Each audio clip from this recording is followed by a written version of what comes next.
క్లైబ్యం మాస్మగమః పార్థ నైతత్వయుపపద్యతే క్షుద్రం హృదయ దౌర్బల్యం త్వక్తోత్తిష్ట పరంతపా.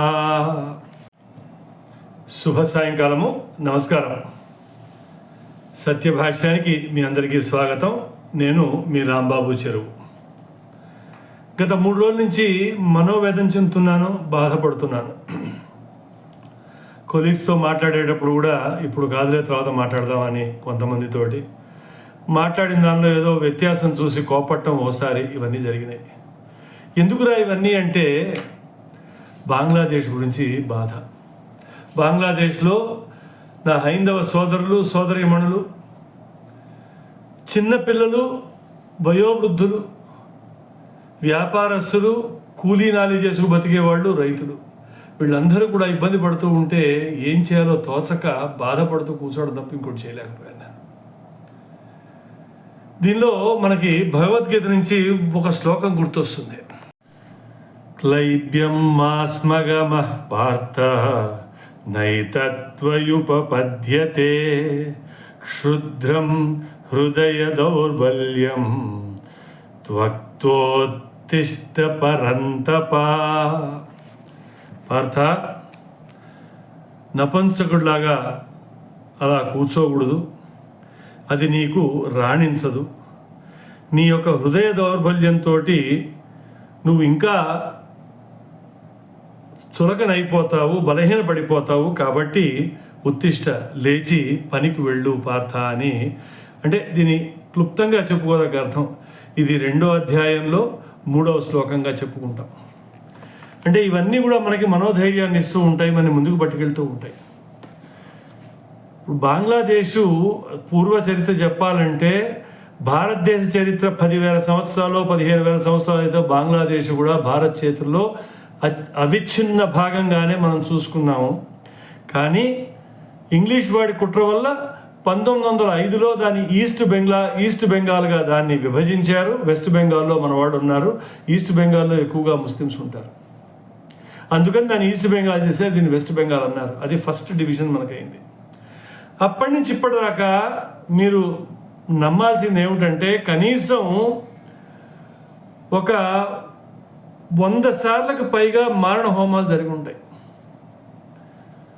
1,25,00,000 మందిని వీడు పొట్టన పెట్టుకుని ఉంటారు ఇప్పటికీ. ఇది హిస్టరీ చూడవచ్చు, మీరు గూగుల్ చూడవచ్చు. నేనేదో వాళ్ళ మీద విద్వేషం పెంచే ఉద్దేశం నాది కాదు. అక్కడ జరుగుతున్న మారణ హోమాల గురించి చెప్పాలి మీకు నేను. 1,25,00,000 మందిని కనుక వాళ్ళు చంపేసి ఉంటే గత 100 సార్లు దాడి చేసినప్పుడు అంతకంటే ఎక్కువ మంది ఈ బాధ భరించలేక ఇస్లాం మతం పుచ్చుకుని వాళ్ళలో కలిసిపోయిన వాళ్ళు ఉంటారు. ఇవాళ కరెక్ట్గా మళ్ళా 1,30,00,000 మంది హిందువులు మాత్రం అక్కడ మిగిలిన్నారు.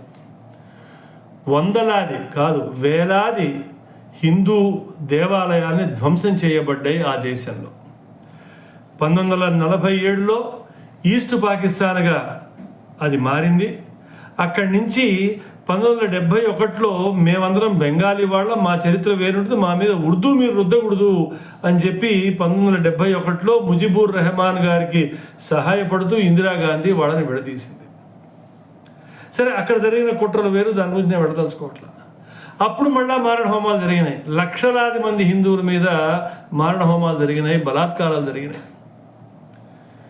ఇవన్నీ ఎందుకు చెప్తున్నానంటే మన భూభాగమే విడిపోయింది. మన హిందువులే 23% నుంచి ఇవాళ 9%కో 9.7%కో వచ్చున్నారు. వీళ్ళందరూ ఏమయ్యారని ఆలోచించాల్సిన బాధ్యత, కర్తవ్యం మన పట్ల లేదా?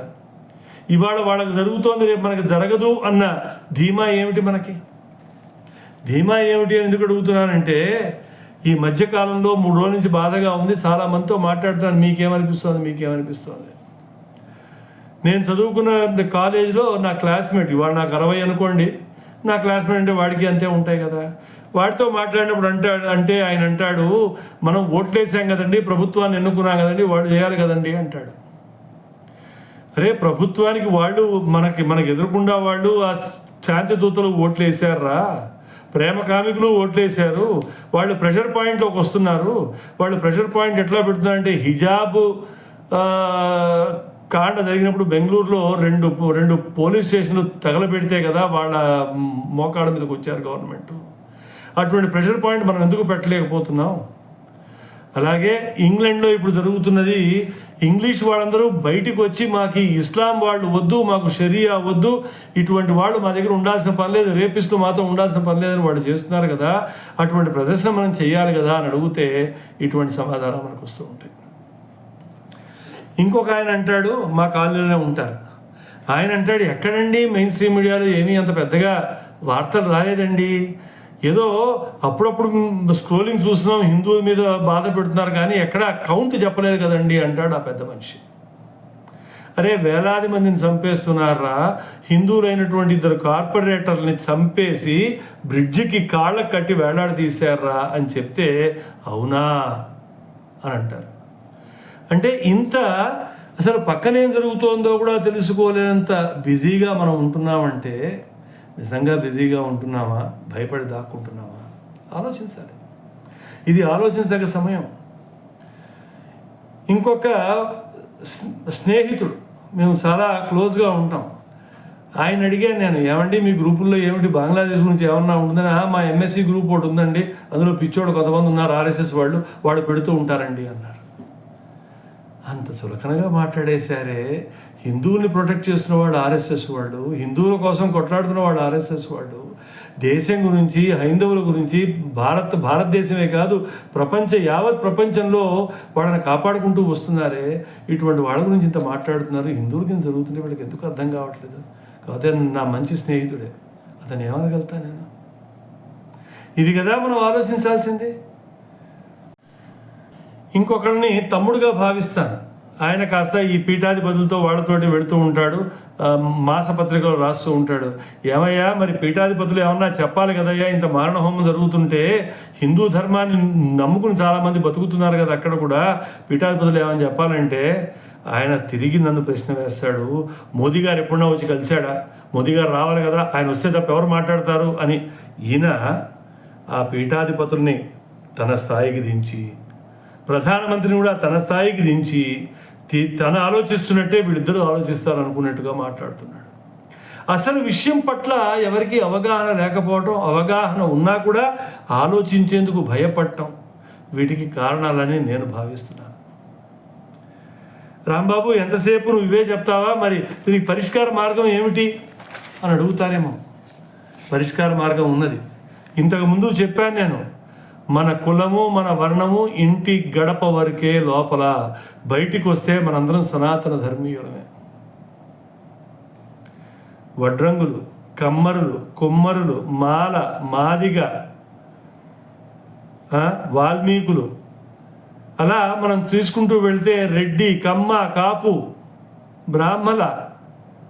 బ్రాహ్మణుల్లోనే ఇంకా చాలామంది ఉన్నారు. అలాగే యాదవులు, అలాగే పిట్టల వాళ్ళు, అట్లా మనం ఎన్ని అయితే వర్ణాలు మన విభజించబడ్డామో ఈ అన్ని వర్ణాల వాళ్ళం ఒక దగ్గరికి రావాలి. దీనికి ముఖ్యంగా ఈ కుల సంఘాలు ఉన్నాయి చూడు, ఈ కుల సంఘ పెద్దలందరినీ ఓ దగ్గరికి తేవాలి. వాళ్ళందరినీ తెచ్చి హైందవుల్ని కాపాడమని చెప్పి ఒక హ్యూమన్ రిసోర్స్ కమిషన్ అల్లే ఒకటి పెట్టుకోవాలి, హ్యూమన్ రిసోర్స్ కమిటీ అని. అటువంటిది గ్లోబల్ హిందూ హ్యూమన్ రైట్స్ అని ఒకటి పెట్టుకుని మనందరం కూడా దాని కింద ఒక జెండా కింద పనిచేస్తే మనం కాపాడుకుంటూ ఉండి, ఎంతసేపు డిఫెన్స్లో ఉండటం కాదు. ఇవాళ నాకు రోడ్లోకి వెళ్తే 3 సార్లు 4 సార్లు అనిపించింది, మన హిందువులే ఆ పళ్ళవాడ దగ్గర కొంటున్నారు, వాడు చక్కగా టోపీ పెట్టుకుని గడ్డం పెట్టుకుని వాడున్నాడు, వాడికి తెలియట్లేదా? అక్కడ మారణ హోమం చేస్తున్నారా, మా ఆడపిల్లల్ని మానభంగాలు చేస్తున్నారా, వీళ్ళ దగ్గర కొంటే ఎట్లాగురా, ఈ డబ్బులు పెట్టే కదా వీళ్ళు మళ్ళా వాళ్ళని పోషిస్తారు అనే ఇంకిత జ్ఞానం మనం కోల్పోయామా? సమాజ స్పృహ మనలో పోయిందా? ఇది కదా మనం ఆలోచించాల్సిందే. మానభంగాలు అవుతున్న వీడియోలు వచ్చి చూస్తూ ఉంటే కడుపు విదారకంగా ఉంది, ఏం చెప్పాలో అర్థం కావట్లేదు. ఇళ్లలో వాడెవడో గొప్పవాడు పాపం, 4 బెడ్రూమ్ల ఇళ్ళు, పెద్ద పెద్ద డైనింగ్ టేబుల్, మంచి కట్లరీ, పెద్ద టీవీలు, ఇవన్నీ ఉంటే అన్నీ వదిలిపెట్టి పారిపోయాడు అక్కడి నుంచి. అక్కడ దాకా ఎందుకండి? బైన్సాలో అవ్వలేదా?